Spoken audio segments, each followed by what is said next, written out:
اعوذ باللہ من الشیطان الرجیم بسم اللہ الرحمن الرحیم السلام علیکم ورحمۃ اللہ وبرکاتہ۔ ایک ایسی ہمہ گیر شخصیت کی زندگی پر مبنی آج کی آڈیو کہ جو اتحاد بین المسلمین کے علمبردار اور باطل کے خلاف ایک مضبوط آواز تھے، یعنی قائد شہید علامہ عارف حسین الحسینی یوشا ظفر حیاتی کی تحریر کردہ اس سوانح عمری میں ہم شہید ملت کی زندگی، ان کی جدوجہد اور ان کے افکار کا تفصیلی جائزہ لیں گے۔ اس کی جتنی بھی آڈیوز ریکارڈ کی جائیں گے اس کے لیے پلے لسٹ بنامے شہید میں جا کر آپ ملاحظہ کر سکتے ہیں۔ آج انشاءاللہ کہ اس کتاب کا حصہ نمبر 4 اور آخری حصہ بیان کیا جائے گا، اور یہ جو حصہ ہے اس کتاب کا یہ 3 اہم تقاریر پر مبنی ہے جو کہ شہید عارف حسینی نے الگ الگ مواقع پر بیان کی تھی۔ پہلا ہے براءت از مشرکین، جو کہ کراچی میں خطاب کیا گیا تھا۔ کل 6 ذی الحجہ کا دن تھا۔ کل پورے عالم اسلام میں حامیان انقلاب اسلامی اور دشمنان مشرکین نے اس دن کو بڑے جوش کے ساتھ منایا ہوگا، جس طرح کہ آپ پیروان امام خمینی نے بھی اسے شاندار طریقے سے منایا۔ سوال یہ پیدا ہوتا ہے کہ یہ دن کیوں منایا جاتا ہے؟ آپ کو یاد ہوگا کہ سال گزشتہ اسی دن خانہ خدا کے تقدس کو پامال کیا گیا، امن حرم الہی کو ختم کیا گیا، مہمانان خدا کو بے دردی سے قتل کیا گیا، حرم خدا میں مرد آباد امریکہ، مرد آباد روس، مرد آباد اسرائیل کا نعرہ لگانے والوں پر گولیوں کی بوچھاڑ سے حملہ کیا گیا۔ دیکھنا یہ ہے کہ آخر ان بے گناہ زائرین خدا کا قصور کیا تھا؟ ان کا قصور صرف یہ تھا کہ وہ قرآن مجید کی اس آیہ شریفہ پر عمل کر رہے تھے کہ سورہ توبہ آیت نمبر 3، وَإِن مِّنَ اللَّهِ وَرَسُولَهُ إِلَى النَّاسِ يَوْمَ حَجُّ الْأَكْبَرِ إِنَّ اللَّهَ بَرِيٌّ مِّنَ الْمُشْرِكِينَ وَرَسُولَهُ۔ اس کا ترجمہ میں آپ کو خود سے بتاتی چلوں کہ اللہ اور رسول کی طرف سے حج اکبر کے دن انسانوں کے لیے اعلان عام ہے کہ اللہ اور اس کے رسول دونوں مشرکین سے بیزار ہیں۔ یہ وہ آیت تھی کہ جس کی وجہ سے مرد آباد امریکہ، مرد آباد روس، مرد آباد اسرائیل کے نعرے لگا رہے تھے، وہ اللہ اکبر کے نعرے لگا رہے تھے۔ حج کے عبادی پہلو کے ساتھ ساتھ حج کے سیاسی اور اجتماعی پہلو کو بھی زندہ کرنا چاہتے تھے۔ وہ مسلمانوں کے اس عظیم اجتماع سے حج اکبر سے فائدہ اٹھانا چاہتے تھے، مسلمانوں کو اپنے دردوں سے آگاہ کرنا چاہتے تھے، مسلمانوں کو اپنے مسائل کی طرف متوجہ کرنا چاہتے تھے۔ اس کے علاوہ ان کا کوئی قصور نہیں تھا۔ سوال یہ پیدا ہوتا ہے کہ براءت از مشرکین جس پر مظلوم حجاج عمل کر رہے تھے، یہ براءت کیا ہے؟ جواب واضح ہے، براءت یعنی اظہار نفرت۔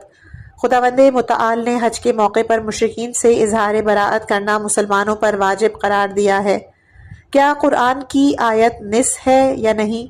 کیا اس آیت سے مراد صرف رسول اعظم صلی اللہ علیہ وآلہ وسلم کے زمانے کے مشرکین ہیں، یا آج کی دنیا کے مشرکین بھی اس میں شامل ہیں؟ جب مشرکین آج بھی موجود ہیں، آیت بھی منسوخ نہیں ہوئی، تو پھر کیا مسلمانوں کو عبادت اور مناسک بجا لانے کے ساتھ ساتھ مشرکین سے براءت کا اظہار نہیں کرنا چاہیے؟ اگر قرآن کی آیت بھی جاری و ساری ہے، جہاں رمی واجب ہے، جہاں دوسرے مناسک واجب ہے، تو اس کے ساتھ مشرکین سے اظہار براءت کرنا حاجیوں پر موسم حج میں واجب ہے۔ برادران عزیز، ان مولوی حضرات سے ہم سوال کرتے ہیں، ہمیں امریکہ اور سعودیوں سے سوال نہیں کرنا۔ وہ حضرات کے جو کہتے ہیں موسم حج میں نعرے لگانا بدعت ہے، جلوس نکالنا بدعت ہے، آئیں اس آیہ شریفہ کی تفسیر کریں۔ اگر ہم اس آیہ شریفہ پر عمل کرنا چاہتے ہیں، اگر ہم مشرکین سے اظہار نفرت کرنا چاہتے ہیں، تو ہمیں بتائیں کہ ہم کس طریقے سے اظہار تنفر کریں۔ اسلام میں 2 قسم کے احکام ہیں، کچھ کا طریقہ بتا دیا گیا ہے۔ مثلاً آپ نماز کو لے لیں، یعنی نماز کو کس طرح انجام دیا جائے۔ شریعت نے اس کا طریقہ بتا دیا ہے کہ نیت، قیام، رکوع، سجود، تشہد اور آخر میں سلام سے نماز کو ختم کیا جاتا ہے۔ اب ہم اس سے ہٹ کر نماز انجام دیں گے تو نماز باطل ہوگی۔ مثلاً خاتون کے لیے لازمی ہے کہ وہ نماز کے دوران اپنے چہرے کے علاوہ تمام جسم کو ڈھانپے۔ اب یہ نہیں بتایا گیا کہ حجاب کیا ہو، شلوار، اسلام نے یہ لوگوں پر چھوڑ دیا ہے۔ اسی طرح کھانا پینا بھی ہے، یہ براءت ان امور میں سے ہے کہ جسے اسلام نے لوگوں پر چھوڑ دیا ہے۔ اب ہم اس زمانے کو دیکھیں گے کہ جس میں ہم رہ رہے ہیں، اگر کوئی کسی حکومت سے اظہار براءت کرنا چاہے تو اس کا کیا طریقہ ہے؟ رائج الوقت طریقہ یہ ہے کہ جلسے جلوس نکالے جاتے ہیں، مظاہرے کیے جاتے ہیں، نعرے لگائے جاتے ہیں۔ کیا یہی طریقہ رائج نہیں ہے؟ اسلام نے براءت کو مسلمانوں پر چھوڑ دیا ہے، تو آج اگر ہم موسم حج میں مشرکین کہ جو اس وقت امریکہ، روس، اسرائیل ہے، اس سے اظہار تنفر کرنا چاہتے ہیں کیونکہ قرآن کی آیہ براءت ہم سے یہ تقاضا کرتی ہے، تو پھر ہمیں مکہ مکرمہ میں سیمینار کرنے پڑیں گے، مکہ مکرمہ میں جلوس نکالنے ہوں گے۔ وہ جلوس پرامن طور پر پروقار کے ساتھ بڑے اچھے انداز میں ہوں گے۔ لوگ بغیر کسی تشدد کے، بغیر کسی مسلمان کی دل آزاری کے صرف اور صرف اپنے اتحاد اور وحدت کا مظاہرہ کرتے ہوئے، کفر و شرک، عالمی استکبار سے اظہار تنفر کرتے ہوئے اللہ اکبر، یا ایھا لا شرقیہ ولا غربیہ، اسلامیہ اسلامیہ، الموت لامریکہ، الموت لروسیہ، کیا اس کے نعرے لگائیں؟ اگر اس انداز میں براءت از مشرکین کی جاتی ہے تو پھر یہ علماء، یہ مفتی، یہ درباری ملا جو یہ کہتے ہیں، یہ صرف ان کا دعویٰ ہے، یہ صرف امریکہ کی خوشنودی ہے، صرف آل سعود کا تقرب اور رضایت حاصل کرنے کے لیے ہے۔ ورنہ اگر آپ تاریخ کا مطالعہ کریں، قرآن مجید کے مطابق رسول اعظم کے جو بانی اسلام ہیں وہ کس طرح حج انجام دیتے تھے؟ آیا رسول اعظم حج کے موسم میں نظامی اسلامی کا پرچار نہیں کرتے تھے؟ حج کے موسم میں مستکبرین اور مشرکین سے لوگوں کو بیزار نہیں کرتے تھے؟ یہاں تک کہ تاریخ میں لکھا ہے کہ رسول اعظم منا کے جہاں حاجیوں کے خیمے لگے ہوتے تھے، حاجیوں کے خیموں میں جا کر ان سے نظام اسلامی کے حوالے سے، احکام اسلامی کے حوالے سے بات کرتے تھے۔ جب رسول اعظم تبلیغ کے لیے خیمہ بخیمہ جاتے تھے، ان کے پیچھے پیچھے مشرکین ہوتے تھے کہ جو ان کی باتوں کی تردید کرتے تھے اور کہتے تھے نعوذ باللہ یہ جھوٹا ہے، یہ تمہیں دھوکہ دے گا، یہ تمہیں ورغلا رہا ہے، لہٰذا تم اس کی باتوں میں نہ آنا۔ اگر آج خمینی عظیم فرزند رسول اعظم، نائب ائمہ اطہار علیہم السلام لوگوں کو کہتے ہیں کہ حج کے موسم میں مستکبرین و مشرکین سے اظہار براءت کر لو، اور آل سعود اور ان کے پٹھو لوگوں کو کہتے ہیں کہ ہم یہ کہہ سکتے ہیں امام خمینی اپنے جد اعظم کی سنت کو عام کر رہے ہیں، جبکہ آل سعود اور ان کے پٹھو منافقین سنت ادا کر رہے ہیں۔ برادران عزیز، بخدا مسئلہ سنی شیعہ کا نہیں ہے۔ میں سنی بھائیوں کی خدمت میں عرض کرتا ہوں کہ مسئلہ سنی شیعہ کا نہیں ہے۔ خدا را آپ غیر جانبدار ہو کر اس مسئلے پر سوچیں کہ حج سے آل سعود کیا حاصل کرنا چاہتے ہیں۔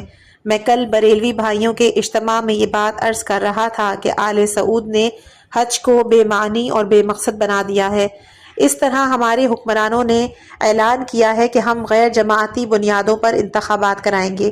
یہ قانون کے ساتھ غداری ہے۔ ہم سمجھتے ہیں کہ یہ قانون کی شقوں کو پامال کرنا ہے۔ یہاں تک کہ 73 کا آئین تو چھوڑ دیں، یہ اپنے 85 کے بنائے ہوئے قوانین کا بھی احترام نہیں کرتا۔ اس قسم کے حکمران اپنے درباروں میں ملا رکھتے ہیں۔ ایک مذہبی اور اسلامی معاشرے میں ایک حکمران اس وقت تک نہیں چل سکتا جب تک کہ وہ اپنے ہر فعل کو اسلامی رنگ نہ دے دے۔ یہ درباری ملا حکمرانوں کے خلاف اسلام اور خلاف شرع کاموں کو اسلامی رنگ دیتے ہیں۔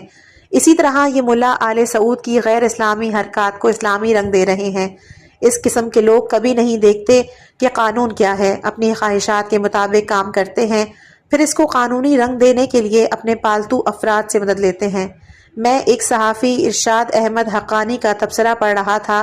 انہوں نے لکھا کہ جب ضیاء الحق نے 85 میں انتخابات کا اعلان کیا تو MRD والوں کا جلسہ تھا۔ اس دن ضیاء سارا دن مسلح پر بیٹھا رہا، دعائیں کرتا رہا، یعنی اس جلسے کا حکمرانوں پر اس قدر اثر اور خوف تھا۔ اگر حج میں لاکھوں کی تعداد میں مسلمان کے جو امریکہ، روس اور اسرائیل کے دشمن ہیں مکہ میں جمع ہوتے ہیں، یہ حج با مقصد ہوتا تو امریکیوں، روسیوں اور اسرائیلیوں پر حج کے موسم میں نیند حرام ہو جاتی۔ آپ شیعان حیدر کرار، شاگردان مکتب فقہ جعفریہ پاکستان میں ریگل چوک میں مظاہرہ کرتے ہیں تو امریکیوں کے ایوانوں میں زلزلے آ جاتے ہیں، لیکن مسلمانوں کے مکہ اور مدینے میں جمع ہونے سے ان پہ کوئی اثر نہیں ہوتا، کیونکہ حج کو آل سعود نے بے مقصد بنا دیا ہے۔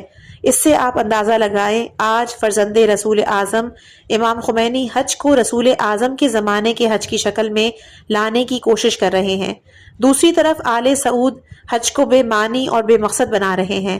یہ امریکی اسلام کی نشانی ہے۔ امریکی اسلام میں نماز پڑھنے، حج کرنے کی اجازت ہے، اللہ اکبر کہنے کی اجازت ہے، لیکن سپر پاور امریکہ اور روس کو مانو، قیام اور رکوع کرو، لیکن وائٹ ہاؤس اور کریملن کی عبادت کرو۔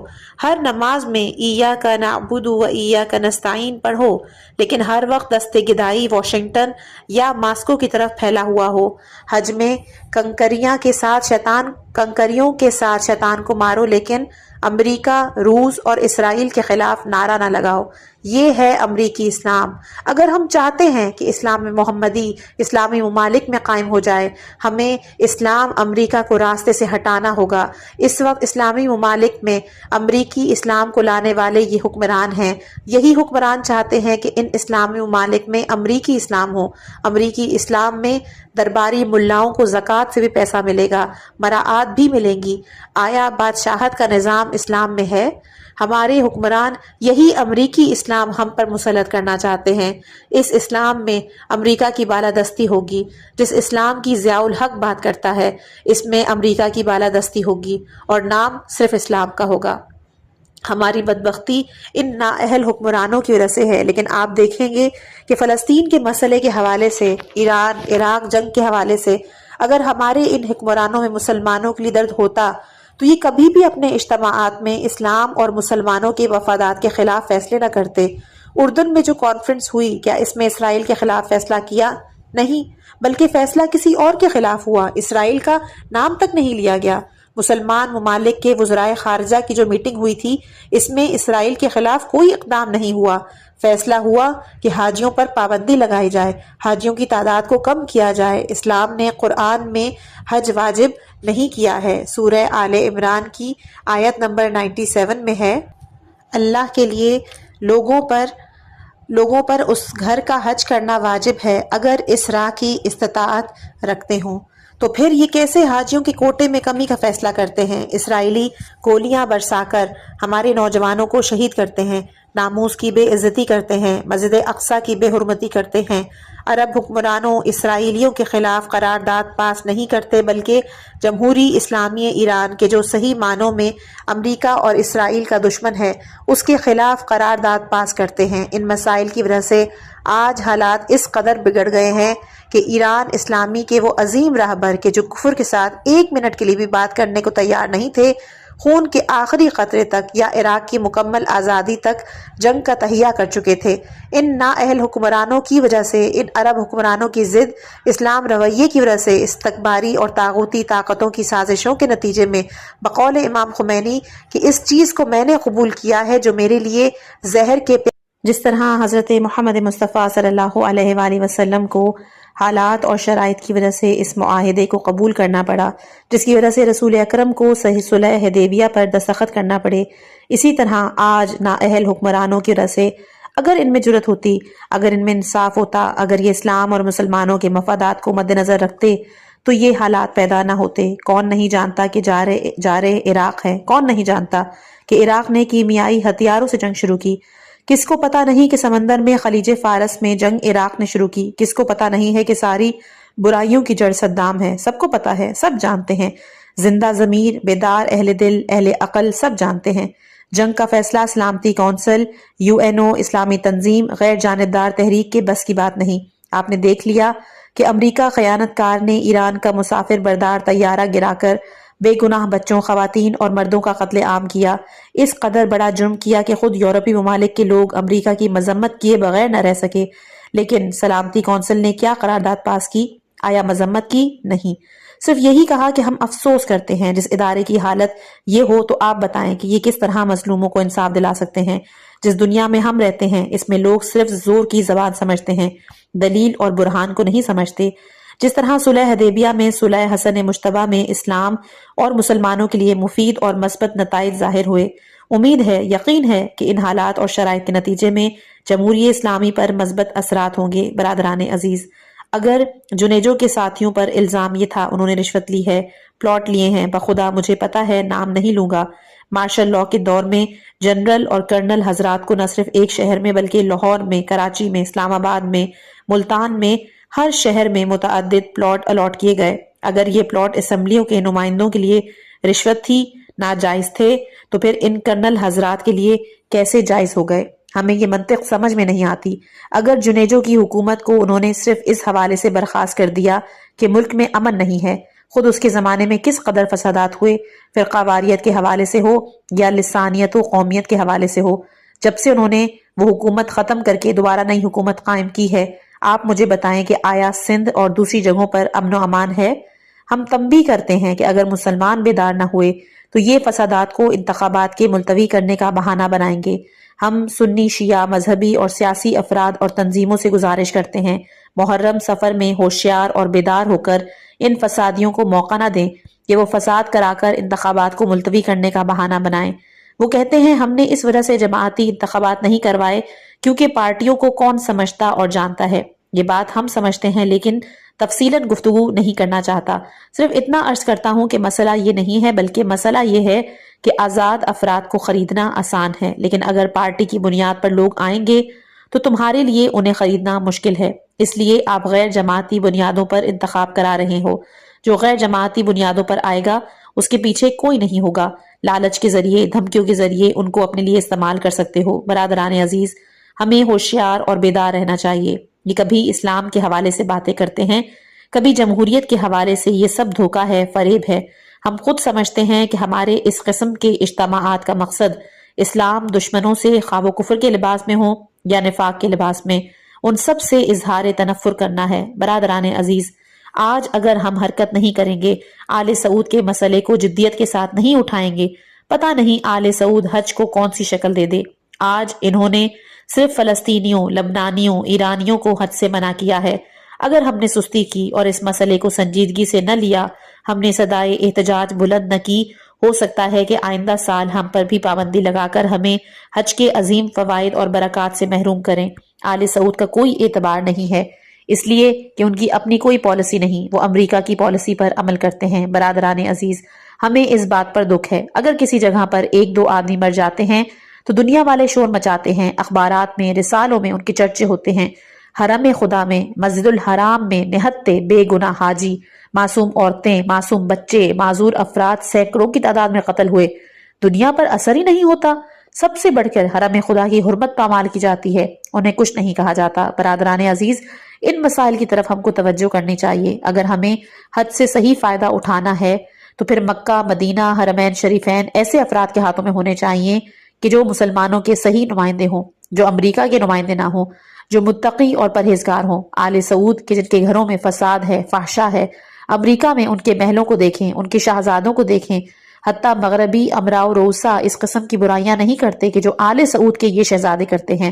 مسلمان کس طرح راضی ہیں کہ یہ نجس فاسق لوگ خادم حرمین شریفین کہلاتے ہیں۔ اے عزیزان مسلمان، اے عاشقان خانہ خدا، اے فرزندان ابراہیم، جا کر اپنے آنسوں کے ذریعے کعبے کے مبارک غلاف کو کہ جسے ان منافقین نے نجس کیا ہے دھو ڈالو۔ برادران عزیز، حج کے فلسفے سے خود بھی آگاہ ہو اور دوسروں کو بھی آگاہ کریں، انہیں سمجھائیں کہ حج ایک وسیع مفہوم رکھتا ہے، حج کے مختلف پہلو ہیں۔ اگر ہم نے حج کامل انجام دینا ہے تو تمام پہلوؤں کی طرف توجہ دینا ہوگی۔ میں اس سے زیادہ حائل اور مزاحم نہیں ہوتا۔ آپ برادران عزیز اور منتظمین جلسے کا تہ دل سے شکریہ ادا کرتا ہوں۔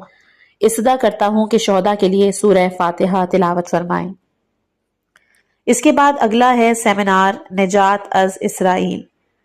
دوسری جنگ عظیم کے بعد دنیا دو بلاکوں میں تقسیم ہو گئی، ایک روسی بلاک اور ایک امریکی بلاک۔ جنگ عظیم اول اور جنگ عظیم دوم نے انسانیت کو جس نقصان اور خسارے سے دوچار کیا، ان دو بلاکوں کو چاہیے تھا کہ وہ ان جنگوں سے درس حاصل کرتے، لیکن انہوں نے اسلحے کے میدان میں ایک دوسرے سے آگے بڑھنے کی کوششیں کی، بجائے اس کے کہ مال و دولت، افکار کو تعمیراتی کاموں میں صرف کیا جاتا۔ ان دونوں بلاکوں نے عالم انسانیت کی تباہی کے لیے انسانی توانائیوں کو مہلک اسلحہ کے بنانے میں استعمال کیا۔ ایک نقطے پر یہ دونوں طاغوتی طاقتیں متفق ہو گئیں۔ ان کی حکمت عملی یہ رہی کہ تیسری دنیا میں ایسی مملکتیں، ایسی کمزور حکومتیں قائم کی جائیں کہ جن کا اپنی عوام کے ساتھ رابطہ نہ ہو، اور حکومت وقتاً فوقتاً تبدیل کرتے رہیں تاکہ وہ حکومتیں اپنے تخت کرسی بچانے کے لیے ہمیشہ ان دونوں طاغوتی طاقتوں کی محتاج رہیں۔ یہی وجہ ہے آج آپ دیکھ رہے ہیں کہ اسرائیل کو اقوام متحدہ سے نکالنے پر سب مسلمان متفق ہیں۔ افغانستان مظلوم کو روسی تسلط سے نجات دلانا تمام مسلمانوں کا ہدف ہے، لیکن جب اقوام متحدہ سے اسرائیل کو نکالنے کے لیے جمہوری اسلامی ایران نے ایک مہم چلائی تو غیر نمائندہ حکومتیں جن کا مقصد ان طاغوتی طاقتوں کے مفادات کی حفاظت کرنا ہے، انہوں نے نہ صرف مسلمانوں، خود اپنی عوام، عالم اسلام کی اس دیرینہ خواہش کے برعکس اسرائیل کو اقوام متحدہ سے نکالنے کی یا تو مخالفت کی یا سکوت اختیار کیا۔ یہ کیوں ہوا؟ اس لیے کہ ان کو وہی کرنا ہے کہ جو ان طاقتوں کو منظور ہوگا۔ دوسرا کام کہ جو ان دو بلاکوں نے کیا ہے وہ یہ ہے کہ اپنے ممالک کی حدود کو وسعت دی اور بے رحمانہ دوسرے ممالک کی زمینوں پر زبردستی قبضہ کیا۔ تیسرا کام انہوں نے یہ کیا کہ کمزور ممالک پر جنگ مسلط کی اور پھر ہر ایک کے ساتھ کوئی نہ کوئی مسئلہ کھڑا کر دیا۔ مثلاً پاکستان کو آزاد تو کر دیا گیا لیکن اس کے ساتھ کشمیر کا مسئلہ کھڑا کر دیا۔ اسی طرح عربوں میں لبنان، عراق اور شام آزاد ہوئے تو ان کے ساتھ اسرائیل جیسے ناسور کو بنا دیا گیا۔ یہ ان دونوں طاقتوں کی حکمت عملی ہے۔ اگر افغانستان میں روس نے اپنے 1 لاکھ سے زیادہ فوجی داخل کیے ہیں تو یہ اسی حکمت عملی پر عمل کر رہا ہے۔ انہوں نے جب دیکھ لیا کہ 1977 کے اواخر میں ایران کے لوگوں میں اسلام کی طرف رجحان بڑھنے لگا، اسلامی تحریکیں روز بروز زور پکڑنے لگی، اس وقت روس نے کیا کیا؟ اس نے ترکی کی حکومت کو آگے کیا۔ ترکی روس کے مفادات کی محافظت کے لیے یہاں تک آگے بڑھا کہ اس نے اسلامی شعائر کی بھی مخالفت شروع کر دی۔ اب جب ایران میں انقلاب کامیاب ہو گیا، ہر جگہ اسلام کی عظمت کے بارے میں لوگ باتیں کرنے لگے، اس وقت ان کو یقین ہو گیا کہ تیسری طاقت اسلام ہے۔ اب اسلام کے ڈر کی وجہ سے کل ایسا نہ ہو کہ روس کے کروڑوں مسلمان میں بھی اسلامی روح بیدار ہو جائے اور وہ ہمارے لیے درد سر پیدا کر دے۔ اس لیے انہوں نے ترکی، حبیب و امین وغیرہ کو ہٹا کر ڈائریکٹ اپنی فوجوں کو افغانستان میں داخل کر دیا۔ لہٰذا یہ کوئی ڈھکی چھپی بات نہیں ہے، بلکہ ان طاغوتی طاقتوں کے سفراء اور وزراء نے اس کا اظہار کیا ہے۔ جیسا کہ آپ کو یاد ہوگا، خرم شہر کی فتح کے بعد امریکہ کے وزیر خارجہ ہیگ نے یہ کہا تھا کہ اب اسلام ہمارے لیے ایک خطرہ بن گیا ہے۔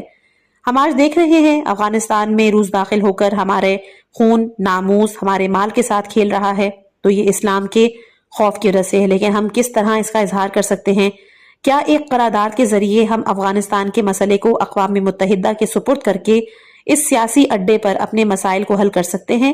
کبھی ایسا ہو سکتا ہے؟ تاریخ بہترین استاد ہے، ہمیں تاریخ سے سبق لینا چاہیے۔ فلسطین کے مسئلے کو تقریباً 38 سال ہو گئے۔ اگر اقوام متحدہ حل کر سکتی تو آج حل ہو چکا ہوتا، لیکن اقوام متحدہ میں اسرائیل کے خلاف قرارداد کے ڈھیر تو بڑھ گئے ہیں مگر اسرائیل اپنے ظلم اور تجاوز سے باز نہیں آیا۔ آپ دیکھ رہے ہیں اقوام متحدہ میں جتنے بھی ممالک موجود ہیں ان کا نقشہ موجود ہے، اس نقشے پر اس ملک کا دار و مدار ہے۔ اگر اقوام متحدہ کے پاس اس نقشے کے ہوتے ہوئے بھی اگر کسی ملک کی سرحدیں معین نہیں ہیں تو وہ اسرائیل ہے۔ 1948 میں جب یہ معرض وجود میں آیا، اس کی سرحد نہیں تھی۔ دوسرے عرب ممالک کے ساتھ اس نے جنگ کی تو اس کی حدود میں اور اضافہ ہوا اور پھر 1972 میں اس کی سرحد مزید بڑھ گئی، بعد میں ان کی حدود میں اور اضافہ ہوا۔ آج وہ اس پر بھی اکتفا نہیں کرتا بلکہ اسرائیل کی پارلیمنٹ میں جملہ لکھا ہوا ہے جس کا عربی ترجمہ کرتے ہیں: اے اسرائیل، تیری سرحدیں جولان کی پہاڑیوں تک محدود نہیں ہیں، تمہاری حدود سینا تک محدود نہیں، تمہاری حدود اردن تک محدود نہیں بلکہ فرات سے لے کر نیل تک پھیلی ہوئی ہیں، جس میں اکثر و بیشتر مسلمانوں کے مقدس مقامات بھی آتے ہیں جن پر اسرائیل اپنے حق کا دعویٰ کرتا ہے۔ تو اب اگر ہم اس سہارے پر بیٹھیں کہ اقوام متحدہ ہمارے لیے افغانستان کا مسئلہ حل کرے گا تو یہ ہماری غلط فہمی ہے، یہ ہماری خوش باوری ہے۔ آج مرزا سامراج نے دیکھ لیا کہ افغانستان میں مسلمان مجاہدین جن کے سینوں میں اسلام، قرآن کی محبت ہے، محدود اسلحے کے ساتھ کس طرح روس کے ساتھ لڑ رہے ہیں۔ جب انہوں نے دیکھ لیا تو آج دونوں استعماری اور سامراجی بلاک مل کر ایک سازش کر رہے ہیں۔ اس سازش کے ذریعے افغانستان میں ایک ایسی حکومت لانا چاہتے ہیں کہ جو اسلام اور مسلمانوں کے مفادات کا خیال نہ رکھے بلکہ شرق اور غرب کے مفادات کا خیال رکھے۔ جس طرح کی قرارداد بھی پیش ہوئی ہے، روس، امریکہ یا کوئی اور حکومت جنیوا میں ہو یا کسی دوسری جگہ بیٹھ کر وہ اس طرح کے فیصلے کا حق نہیں رکھتے بلکہ افغانستان کے مسئلے کو ہم اسلامی مسئلہ سمجھتے ہیں۔ افغانستان کے مسئلے پر افغانستان کے مظلوم عوام اور سارے مسلمانوں کا حق ہے۔ ہم یہ عرض کرتے ہیں کہ تقریباً 5-6 بڑی جنگیں عرب اور اسرائیل کے درمیان ہو گئی مگر عربوں نے کامیابی حاصل نہیں کی۔ وہ کیوں؟ اس لیے کہ ان جنگوں میں ہم دیکھ رہے ہیں کہ عرب یا سامراج سیاہ کا سہارا لے کر اسرائیل کے خلاف لڑ رہا ہے یا پھر سامراج سرخ کا، جبکہ ان دونوں سامراجوں نے تو اسرائیل کے ناسور کو بنایا ہے۔ اگر امریکہ اس کو نہ بناتا اور پہلے روس تسلیم نہ کرتا تو اسرائیل معروض وجود میں نہ آتا۔ اگر اس طرح ہم اسرائیل کے ساتھ لڑیں نتیجہ شکست ہوگا، اور یہ اس وقت ہو سکتا ہے جس وقت ہم اسلامی فکر لے کر، جیسا کہ ہمارے محترم حجت الاسلام آغا محسن علی صاحب نے یہ فرمایا کہ قرآنی سیاست لے کر، اسلامی فکر لے کر، اخوت اسلامی کے ساتھ اتفاق و اتحاد کے ساتھ ہم اسرائیل کو صفحہ ہستی سے مٹا سکتے ہیں اور افغانستان کے مسئلے کو بھی عزت کے ساتھ حل کر سکتے ہیں۔ جس طرح کہ فلسطین کا مسئلہ ہمارے سارے مسلمانوں کا مسئلہ ہے، اسی طرح افغانستان بھی سارے مسلمانوں کا مسئلہ ہے۔ جس طرح عربوں نے غلطی کی، فلسطین کے مسئلے کو عربوں کا مسئلہ بنا کر اپنے آپ کو شکست دوچار کر لیا، اسی طرح ہم اگر افغانستان کے مسئلے کو صرف افغانستان میں بسنے والے مسلمانوں تک محدود کریں تو اسی طرح شکست سے ہم دوچار ہوں گے۔ لہٰذا سارے مسلمانوں کو چاہیے اپنے مال کے ذریعے، اپنے کام کے ذریعے، اپنی فکر کے ذریعے، اپنی شمشیر کے ذریعے فلسطین افغانستان کے مسئلے کو حل کریں۔ جہاد باللسان، جہاد بالقلم کے ساتھ، سیاسی جہاد، تلوار کے جہاد کے ساتھ ہم اس مسئلے کو حل کریں گے۔ امیر المومنین علیہ السلام فرماتے ہیں، جنہوں نے جہاد کو ترک کیا وہ ذلیل رہے گا۔ ہمیں اگر عزت حاصل کرنا ہے، ہمیں اگر فلسطین افغانستان کو آزاد کرانا ہے تو جہاد کے ذریعے، لیکن افسوس سے کہنا پڑتا ہے کل کچھ حکومتیں یہ کہہ رہی تھیں کہ ہم تلوار کے جہاد سے نہیں بلکہ سیاست کے جہاد سے اسرائیل کو ختم کریں گے، فلسطین کو آزاد کریں گے۔ آج جب اقوام متحدہ میں سیاسی جہاد شروع ہو گئے تو یہ کہاں چلے گئے؟ ہم اگر افغانستان کے مسئلے کو حل کر سکتے ہیں تو جہاد اسلامی کے ذریعے، خاص سیاسی سطح پر ہو، خواہ وہ قلم کے ذریعے ہو، خواہ وہ تلوار کے ذریعے ہو۔ اس کے علاوہ یہ سیاسی، یہ قراردادیں، یہ اقوام متحدہ وغیرہ، ان کے ذریعے کچھ بھی حل نہیں ہو سکتا۔ والسلام علیکم ورحمۃ اللہ وبرکاتہ۔ اس کے بعد جو تیسرا ہے وہ ہے راولپنڈی میں شہید باقر الصدر سیمینار۔ میرے عزیز بھائیوں اور مہمان گرامی، جس محفل میں آپ تشریف فرما ہیں، میں اس کے اغراض و مقاصد اور شہید باقر الصدر کی زندگی کے بارے میں مختصر طور پر آپ کی خدمت میں چند ایک آرائز پیش کروں گا۔ یہ ایک واضح حقیقت ہے کہ اس وقت دشمنان اسلام اور سامراج اسلام کے خلاف سازشوں میں مصروف عمل ہے، لیکن جب بھی میدان جنگ میں اسلام اور سامراج کا آمنا سامنا ہوا، ہمیشہ اسلام نے استعمار اور سامراج اور کفر کو شکست دی۔ یہی وجہ ہے کہ استعمار نے ہمیشہ اسلام کی پشت سے وار کرتے ہوئے اس کی پیٹھ میں خنجر گھونپا۔ اس کا ایک طریقہ یہ ہے کہ اسلام کو ایسے پیش کرے جس طرح وہ خود چاہتا ہے۔ اس محفل کو منعقد کرنے کا ایک مقصد یہ ہے کہ ہم اسلام کو اس طرح سمجھیں جس طرح خدا اسے سمجھانا چاہتا ہے، جس طرح محمد مصطفیٰ صلی اللہ علیہ وآلہ وسلم اسے لے کر آئے ہیں، نہ اس طرح کے جیسے استعمار چاہتا ہے اور سامراج جس پر راضی ہے۔ بس جب تک ہم اصلی اور حقیقی اسلام کو نہیں سمجھیں گے، اس وقت تک ہم سامراج کے پیش کردہ اسلام کو نہیں سمجھ سکتے۔ اس سیمینار کا مقصد ہے کہ ان شخصیات کی تجلیل تکریم کی جائے کہ جن کی ہر دور میں کوشش رہی کہ وہ اسلام کو اس طرح پیش کریں جس طرح اسے محمد مصطفیٰ صلی اللہ علیہ وآلہ وسلم لائے تھے۔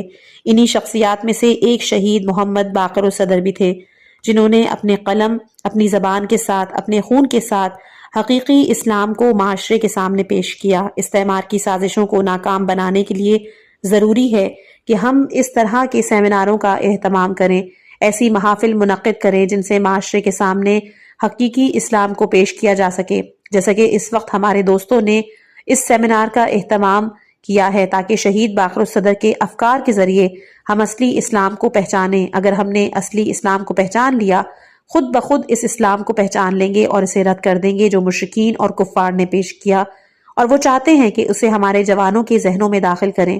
شہید باقر الصدر ایک فقیہ، اسلامی مفکر، بہت بڑے اسلامی فلسفی تھے۔ ان کی شخصیت ایک جامع شخصیت تھی، یعنی جب ہم انہیں فن تفسیر کے لحاظ سے دیکھتے ہیں تو وہ ہمیں ایک مفسر قرآن نظر آتے ہیں، اگر فقہ کے میدان میں دیکھیں تو ایک عظیم فقیہ نظر آتے ہیں، اگر فلسفے میں دیکھیں تو ایک بہت بڑے فیلسوف دکھائی دیتے ہیں، اور جب وہ علوم روز یعنی کہ جدید علوم پر بحث کرتے ہیں تو ایسا لگتا ہے کہ انہوں نے جدید علوم پر بحث کرتے ہیں تو ایسا لگتا ہے کہ جیسے انہوں نے صرف انہی علوم روزے صرف انہی علوم میں مہارت حاصل کی ہے۔ ان کے بارے میں آیت اللہ شیخ مجتبیٰ لنکرانی نجف اشرف میں اپنے درس میں فرما رہے تھے کہ جب شہید فلسطقنا لکھی، ایک کتاب ہے، جب انہوں نے وہ لکھی تو وہ چھپ کر بازار میں آئی تو بغداد میں اس وقت صدر نے کتاب کے معروف کمیونسٹ مفکر کے ہاتھ میں پہنچی۔ اس نے کتاب کو اول سے آخر تک غور سے مطالعہ کیا اور بعد میں اس نے پوچھا یہ کتاب کس نے لکھی ہے؟ تو کسی نے جواب دیا کہ نجف اشرف کے ایک جوان طالب علم نے لکھی ہے، تو کسی نے جواب دیا کہ نجف اشرف کے ایک جوان طالب علم نے لکھی ہے۔ معذرت، یہ چیز تھوڑی ریپیٹ ہوئی ہے۔ بہرحال شہید اس وقت جوان تھے تو اس نے کہا کہ ایسے معلوم ہوتا ہے کہ یہ شخص کمیونسٹ فلسفے کا بانی ہے، اور اس مکتب کو اس نے خود سنایا ہے جس کی وجہ سے اسے اس کی تمام کمزوریوں کا علم ہے۔ ایسا لگتا ہے کہ اس عمارت کو خود اس نے بنایا ہے، چونکہ اس کمزور جگہوں کا اسے پتا ہے، لہٰذا اسے فائدہ اٹھاتے ہوئے اس نے پوری عمارت کو خراب کر دیا۔ اس استاد بزرگوار نے یہ بھی فرمایا کہ یہ کتاب یا اسی طرح اقتصادنا بے نظیر ہے، اور ان جیسی کتابیں پہلے کبھی نہیں لکھی گئیں۔ اسی طرح اقتصادنا کے متعلق نجف اشرف میں آقائے محقق نے یہ قصہ نقل کیا کہ ایک دفعہ ایک افغانی طالب علم کو جو روس میں پڑھنے کے لیے گیا ہوا تھا، وہ نجف ہمارے پاس آیا۔ اس نے سید محمد باقر الصدر سے ملنے کی خواہش ظاہر کی۔ میں نے اس سے کہا کہ نجف اشرف میں اتنی بزرگ شخصیات اور علماء موجود ہیں، پھر آپ ان میں سے صرف باقر الصدر سے کیوں ملنا چاہتے ہیں؟ اس نے جواب دیا کہ میں روس میں زیر تعلیم تھا، جب وہاں باقر الصدر کی یہ کتاب مجھ تک پہنچی تو حکومت نے یہ اعلان کیا کہ جس کے پاس یہ کتاب نکل آئی اس کو سزا ملے گی، یعنی شہید باقر الصدر کے قلم سے موت کو بھی ڈرتا ہے۔ سامراج نے جان لیا کہ اسلامی ممالک میں ہمارے اہداف اور مقاصد کے سامنے سد راہ اور مانے یہی علماء ہیں، کیونکہ یہ اسلام کو اسی طرح پیش کرتے ہیں کہ جس طرح وہ ہے، لہٰذا انہوں نے یہ سازش کی کہ اسلام کی روح میں تبدیلی لائی جائے، یعنی نام تو اسلام کا ہو لیکن اس میں اسلامی روح نہ ہو۔ دوسری سازش انہوں نے یہ کی کہ ایسے متعدد علماؤں کو اپنے ناجائز مفادات کی راہ میں رکاوٹ سمجھتے ہوئے اپنے راستے سے ہٹا دیا۔ یہ علماء کہ جو کبھی اس بات کی اجازت نہیں دیتے تھے کہ امریکہ یا روس مسلمانوں کے معاملات میں مداخلت کریں، ان کے مفادات کو نقصان پہنچائیں، اسی وجہ سے شہید باقر الصدر جیسے عظیم مفکر کو انہوں نے ہم مسلمانوں سے چھین لیا۔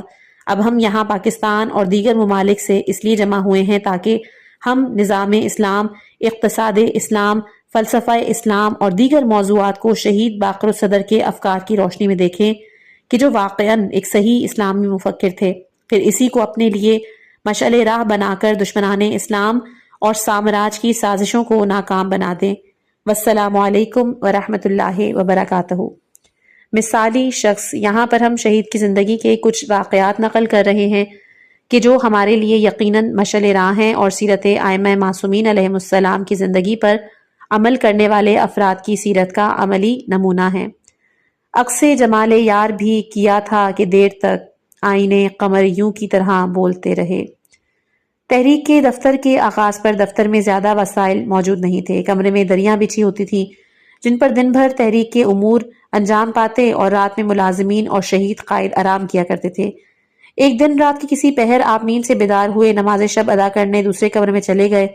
جب عبادات سے فارغ ہو کر آپ واپس اپنی سونے کی جگہ پر تشریف لائے تو دیکھا کہ ایک کارکن کی ٹانگیں آپ کے سونے کی جگہ ہیں۔ آپ نے اس کو بیدار کرنے کے بجائے دوسری جگہ اخبارات پر اپنی ابا بچھائی اور سو گئے۔ کچھ دیر گزرنے کے بعد وہ ملازم اٹھا تو آپ کو اس حالت میں سوتا دیکھ کر ندامت سے اس کے آنسو چھلک گئے۔ صبح جب اس نے اپنی شرمندگی کا اظہار کیا تو آپ نے فرمایا کہ آپ نے ایسا ارادتاً نہیں کیا تھا، بلکہ نیند میں ایسا ہو جاتا ہے۔ آپ مجھ سے معافی نہ مانگا کریں کیونکہ میں آپ کا چھوٹا بھائی ہوں۔ اسی طرح ایک دفعہ مدرسے سے لکڑیاں لائی گئیں۔ ٹرک والے لکڑیاں مدرسے کے گیٹ پر ڈال کر چلے گئے۔ آپ مدرسے سے نکلے تو دیکھا کہ ایک ضعیف اور نحیف شخص اس سخت گرمی میں لکڑیاں اٹھا اٹھا کر مدرسے میں ڈال رہا تھا۔ آپ نے اکیلے کام کرنے کی وجہ دریافت کی تو بولا کہ دوسرے ملازمین آرام کر رہے ہیں، تو آپ نے اپنی آستینیں اٹھائیں اور خود بڑی بڑی لکڑیاں اٹھانے لگے۔ جب اس مزدور نے آپ کو کام کرتے ہوئے دیکھا تو بولا کہ شاہ صاحب آپ لکڑیاں نہ اٹھائیں، اگر اٹھانی ہی ہیں تو چھوٹی لکڑیاں اٹھائیں۔ آپ نے فرمایا کہ آپ میرے جسم کے مقابلے میں نہایت کمزور، عمر میں بھی کافی بزرگ ہیں، اس لیے انصاف کا تقاضا ہے کہ میں آپ سے زیادہ بوجھ اٹھاؤں۔ اسی طرح ایک دفعہ آپ نے اپنے ایک دوست کو عید کے موقع پر کچھ رقم دی تاکہ وہ بچوں کو جوتے دلا لائیں۔ بچوں نے مقررہ قیمت سے زیادہ کے جوتے خرید لیے۔ جب بچے جوتے لے کر گھر پہنچے تو آپ نے قیمتیں معلوم کی۔ استفسار کرنے پر پتہ چلا کہ جوتے مقررہ قیمت سے زیادہ کے ہیں۔ آپ نے اس بات پر اپنے دوست سے ناراضگی کا اظہار کیا اور ان سے کہا کہ میرے بچوں کے تم کفیل نہیں ہو، یہ تمہارا قرض ہے اور میں یہ قرض واپس کروں گا۔ تم میرے بچوں پہ ترس نہ کھایا کرو بلکہ میری استطاعت کو مد نظر رکھا کرو۔ میرے بچوں کا مزاج نہ بدلو تاکہ مشکل وقت میں انہیں زندگی بسر کرنے میں آر یا تکلیف نہ ہو۔ اسی طرح ایک مرتبہ ملتان کی ایک عالم دین آپ سے ملاقات کے شوق میں اپنے گھر سے نکل آئے۔ سفر میں کسی نے ان کی جیب سے پیسے نکال لیے اور بڑی مشکل سے پشاور پہنچے۔ ملاقات کے دوران اپنی مالی حالت پر کافی پریشان تھے۔ ایسے میں شہید قائد نے ان سے فرمایا، مولانا صاحب آپ آرام سکون سے بات کریں، میں آپ کی مشکل سے آگاہ ہوں۔ جب وہ مولانا رخصت ہونے لگے تو آپ نے اپنی جیب سے 300 روپے نکال کر ان کو دیے اور فرمایا مولانا یہ آپ کا کرایہ ہے۔ شہید عارف حسین الحسینی کا مکمل شجرہ طیبہ، آپ کا سلسلہ نسب 37 پشت میں حضرت امام زین العابدین علیہ السلام سے ملتا ہے۔ یہاں پر ہم آپ کا مکمل شجرہ نسب پیش کر رہے ہیں۔ سید عارف حسین بن سید فضل حسین بن سید میر جعفر بن میر سید ابراہیم بن سید میر حسن شاہ بن سید میر مدد شاہ بن سید میر انور شاہ بن سید میاں داد شاہ بن سید میر عاقل شاہ بن سید میر کبیر بن سید مرتضی بن سید شاہ خلیل بن سید ابجد بن سید میران بن سید حسام الدین بن سید نظام الدین بن سید طاہر بن سید افضل بن سید شاہ شرف ابو علی قلندر بن سید فخر ولی عالم کیش ابو الحسن بن سید محمد جعفر بن سید شاہی بن سید کامل بن سید شریف بن سید عبد الوہاب بن سید طاہرین بن سید جعفر بن سید رضا بن سید ابو محمد حسن بن سید ابو القاسم طاہر بن سید مجتبی بن سید ابو حسنین بن سید جعفر الحجت بن سید عبداللہ المعارج بن سید حسین الاصغر بن حضرت امام زین العابدین علیہ السلام۔ اور اس کتاب کے جو حوالہ جات ہیں وہ بھی آپ کے سامنے ملاحظہ ہو جائیں۔ کتاب تفسیر نور، کتاب پیام نور، کتاب سخن عشق، کتاب پیام نور، مجلہ شاہد یاران، اور مختلف ویب سائٹس بھی ہیں کہ جو آپ کے سامنے یہاں پر مینشن